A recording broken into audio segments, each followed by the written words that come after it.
Bonjour et re-bienvenue à la troisième partie du cours sur l'Afrique, un continent en développement dans la mondialisation.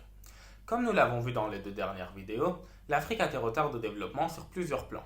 Dans le monde aujourd'hui, l'Afrique reste perçue comme le continent avec le plus de pauvreté, d'émigration, des réfugiés, des États en guerre, etc. Or, l'Afrique ne cesse d'essayer de se développer. Elle possède des dynamiques indéniables et sa population, la plus jeune au monde, peut devenir un atout majeur.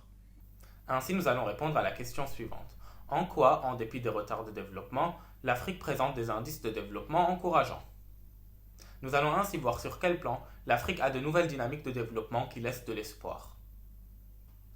Pour commencer sur le plan politique, on retrouve des progrès dans la démocratie. En Afrique du Sud, en Tunisie, au Ghana et au Sénégal. Même si en Libye et en Égypte cela ne s'est pas bien déroulé. Deuxièmement, sur le plan social et pédagogique, une classe moyenne émerge et la scolarisation progresse, notamment pour les femmes. Ainsi, l'Afrique est le continent qui connaît le plus fort accroissement naturel. De nombreux pays n'ont pas terminé leur transition démographique, mais la situation est très variée. Ainsi, le taux de natalité est resté très fort en Afrique subsaharienne, alors qu'il est relativement faible dans les villes et les pays arabes.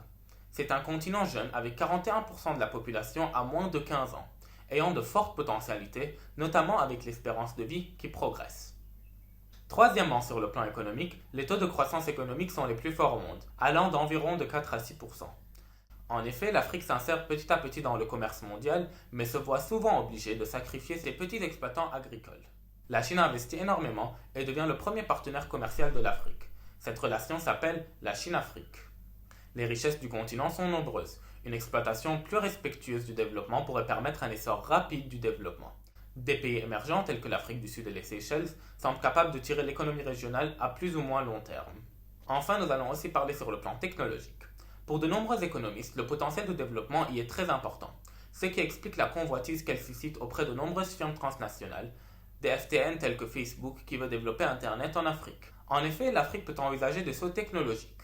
Elle est passée directement à la téléphonie mobile. Il y a aujourd'hui 500 millions d'utilisateurs, soit un Africain sur deux qui est équipé d'un portable. En conclusion, l'Afrique présente des indices de développement encourageants sur plusieurs plans, tels que le plan économique, technologique, social, etc. Merci beaucoup et à la prochaine fois.